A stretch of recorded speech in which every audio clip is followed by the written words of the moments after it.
Hello, everybody. Matthew Stiffler-Greasby here. I'm doing my final analysis on fighting in the NHL for PE 589 with Professor Allstat, Spring 2. So this is the first slide. Next slide, we have introduction. So the purpose of my study is to examine how players, ex-players, and coaches and fans viewed fighting in the NHL and whether or not it was beneficial or harmful to the game. My central research questions were, is it beneficial or harmful for the NHL to allow and continue to allow fighting during the games? Does fighting in hockey lead to increased injuries? And does fighting lead to a safer game?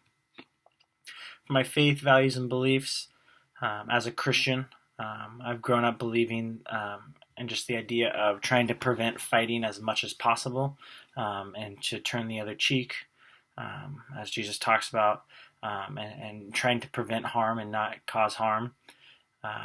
However, and believing that fighting is the last resort. But I do believe, though, as a Christian, we are called to protect each other and called to protect those we love, especially. And so sometimes that may lead, unfortunately, into fighting. And just like Jesus went flipping tables, I know this is a long shot, but yeah, he was angry. He needed to prove a point. And it was a controlled outlet for aggression. Jesus went flipping the tables in the temples. And so, as is fighting, I think, fighting can be a controlled outlet for aggression. And so I think it's important to realize that. And as a Christian, not or try to do as much as you can to prevent fighting. But if it does come down to it, if you need to protect someone or yourself, I do believe that you should be able to fight and protect yourself. Stu Grimson was a enforcer or a fighter in the NHL, and he was a Christian. And his famous quote is, "Who better to protect you than a Christian? Because a Christian is going to look out for you because you are considered his brother." And he was referring to this to his teammates, but he was a very active Christian and very popular enforcer when he played 15, 20 years ago, and so I thought this was really cool to hear from him. Next slide, getting into a couple of my articles, Fighting in Hockey, a Player's Perspective. So this was a survey to 144 collegiate players. They were D1 athletes or D1 hockey players, and they wanted to know why fighting happened, what was so appealing about it. And an overwhelming majority of them responded with fighting is a necessity to the game, that it's very important, and that it needs to be a part of the game, especially defensemen. So forwards, defense, and then a goalie are the three main positions. Defensemen were very adamant about keeping fighting in the professional level. Now that there's no fighting in the college level, but defensemen were very active and for the ideas of fighting because winning a fight was very important to them. It showed them that they were taking care of their teammates, and they looked for the applause in that. And so those are some of the results that were found in this one. Application to my study: fighting is important, and it's highly valuable to the game. And so learning those things and seeing that the players, even in D1 or even in college where they're not allowed to fight, still appreciated and wanted fighting to be a part of the game, showed me a lot that it was important. The next one, the next article is on penalties in sport as a measure of aggression. And this was really cool because this this study looked to provide some basic psychometric data on one measure of sport aggression and hockey penalties. And so they used the official records of 505 games played in the Western Hockey League over 2 seasons, and they watched recordings to see the behavior of the person committing the penalty.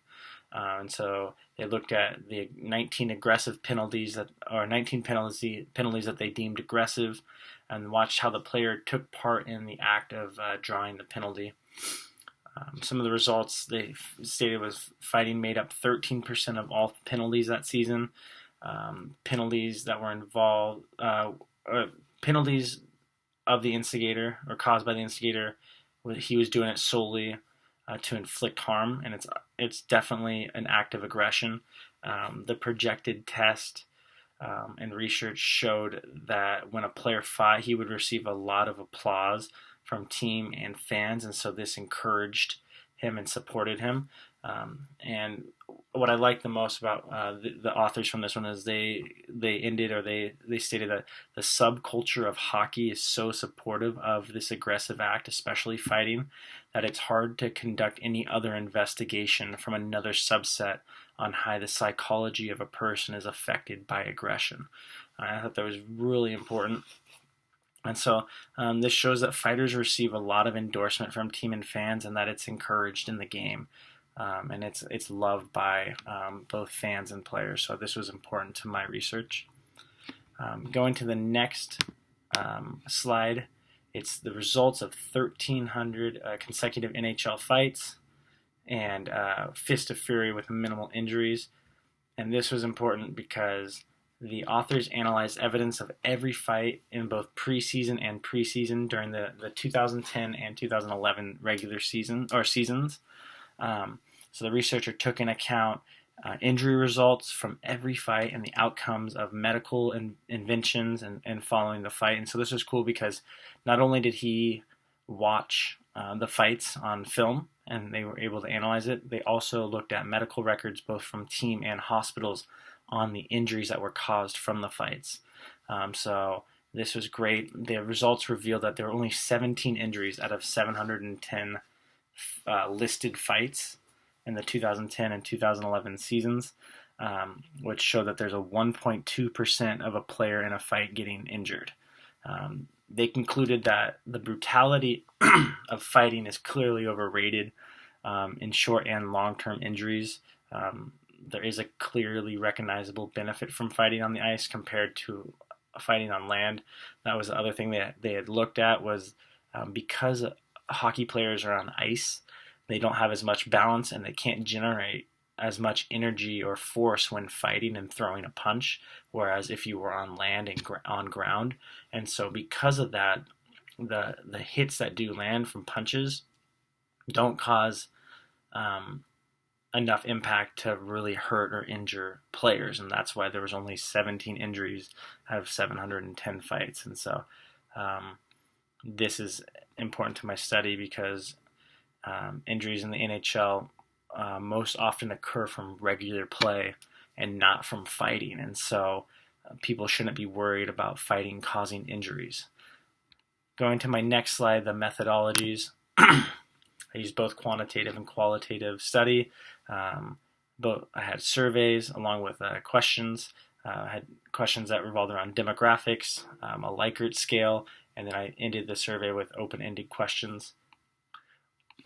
I had 12 Likert-style questions for both fans and players, and they were based off strongly agreeing to disagreeing with questions that related to the central research question. Is fighting beneficial or harmful? Does it lead to a safer game? And does fighting in hockey lead to more injuries? And so those are what my questions were based off of for my Likert scale. Also, my open-ended questions. I had four questions, and this is going, four questions for players, 5 for the fans. The open-ended questions were asked on following topics: thoughts and feelings about fighting in hockey.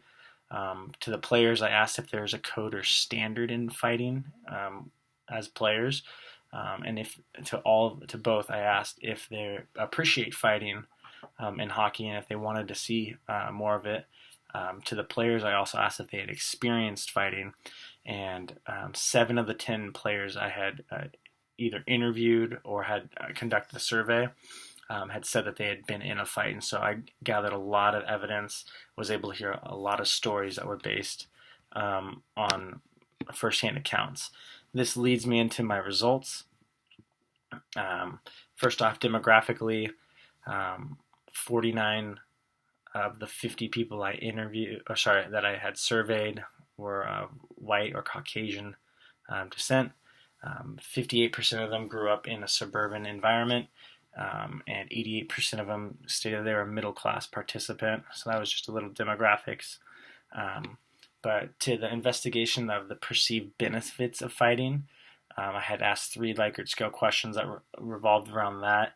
And over 70% of fans and 90% of players agreed that there was respect between players who fought, and that fighting was a controlled outlet of aggression. And I thought this was very important. These results suggested that both fans and players believe that there are benefits to having fighting a part of hockey. To understand the drawbacks of fighting, I had asked 2 Likert skill questions, and the result of those were over 70% of fans and 90% of the players agreed that the NHL should not eliminate fighting. And 70% of fans and 90% of players hope to see or be a part of a fight the next time they are at a game or watching a game or in a game. So the results for this show more of an affirmative light instead of drawbacks. These questions received a positive score, signifying that fans and players enjoy watching and being a part of fighting. And it also shows that there's not really that much of a drawback to allowing fighting in hockey. Understanding safety concerns, had asked questions both to players, Likert-style questions to players and fans. 50% of fans, 80% of the players believe that hockey fights were not dangerous, and they believe that fighting helped prevent other violent acts in hockey during the game. With the results on this one, there's a split between fans. Some fans, 50% saying that fighting protected and limited injuries, while the other half didn't. It was really cool because I was able to look even in more depth. And one of my questions I asked was how long you had been a fan. And so for the fans that had said 0 to 5 years, many more of them had stated that fighting led to more injuries, or that they believed that fighting didn't caused more injuries. Whereas the fans that had been watching hockey longer, believed that fighting didn't really contribute to injuries. And so I thought that was an important note to take place. Some of the key and main ideas that I found: policing the game. Fighting happens in order to police the game. It was awesome. One of my interviews, John Blue, who is an ex-player, had stated that the reason why fighting happens is because there needs to be police in the game, just like there's police in our society that prevent bad people from doing bad things. That's what the enforcer is for the hockey team. He is the one that generally gets in fights, but if the other team knows that the team they're playing against has an enforcer, they're less likely to cheap shot the better players on that team. And so the idea of policing the game is the main reason why the team has an enforcer. And this, John Blue and actually 2 other players that I had surveyed and had interviewed said that the main reason why there's an enforcer is he's there to protect your teammates. And that is why there's fighting in hockey. And so that was really important. Fighting code was another main idea I learned and found out about, that there's a code to fighting. A lot of players in hockey, if they are going to fight, or if the enforcer is going to fight, they fight someone that's the same size and same weight.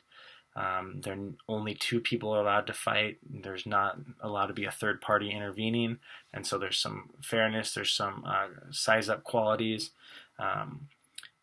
And I love this quote by one of the players, one of the ex-players that I got who was an enforcer, and he said, "It's all about respect and respecting others, even in fighting, because there's an unwritten rule to it, but every player needs to acknowledge and respect each other on and off the ice, especially in fighting." And so that was something that has really shed some light into me learning about the fighting culture. Another ex-player had quoted that it's all about respecting others even when they've done wrong. And he referred to, in the story he was saying, was he was an enforcer and one of his captains got hit, and so he went after the player that hit him, and the player on the opposing team knew that the enforcer was coming after him. And so just understanding that, look, if I'm going to go do something wrong, then there are going to be repercussions for it, just like what I was saying earlier, like policing the game. Enforcers are there to police the game. And so there's a fighting code, they are there to police the game, and it just plays a key role. Players love and support the idea of fighting and want it to be a part of the game. And so I think that's very crucial throughout all my results, is the love and support of fighting. Discussion. There's not too many studies done on fighting in hockey, and I definitely think that's something that needs to happen more, and there needs to be a further discussion, especially on the benefits of fighting. But I would love to challenge the NHL in general to send out a survey and find the feeling throughout their players about how they feel about fighting, and also their fans. One of the discussions, though, on the benefits of fighting, they had talked about how fans overwhelmingly support and love fighting, and I concur with this. Paul, Weinbach, and Robbins, I listed on the PowerPoint.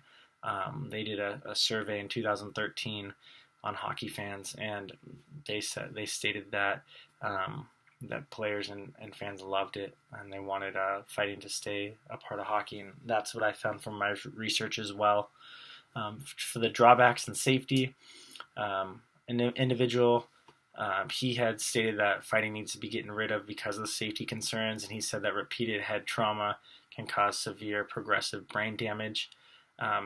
And through my research, there wasn't as much concern when it came to that, because they believe that fighting ultimately prevented further injuries. And looking at other articles and research done, more injuries were caused on every play, every common play, skating up and down the ice, checking and body checking each other, than from fighting. And so a little bit contradictory to that, but I definitely think it's important for the NHL to do further research on that. And leading into that, further research, like I was saying, NHL should do more, conduct research both with its players and its fan base.